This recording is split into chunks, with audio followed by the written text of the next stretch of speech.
In this video, I'm going to show you how to replace the cabin air filter on this Honda Accord. It's located right behind your glove box, so if you need any parts for your car, check us out at oneauto.com. Let's get started.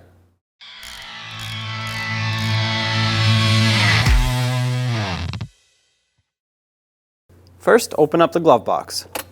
If you have any items in here, remove them. If not, push in on the sides. That should allow the glove box to drop down. With it drop down, you'll see this cover here that has two tabs, one on each end. You have to pry them in. There's one and the other one.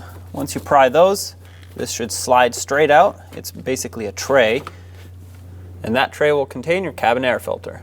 Push the filter straight up and out of the tray. Take the new one and place it down in the same orientation that the old one came in. Most filters will have an arrow, or it'll say airflow next to the arrow. This should be facing down because the air is coming from the top being pulled down. Insert the tray back in here. If you had a lot of leaves or other debris, clean it out with a vacuum. Press this until it clicks and make sure it's nicely secured, and then close up your glove box.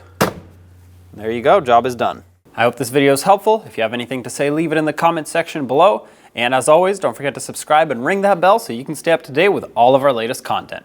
Thanks for watching.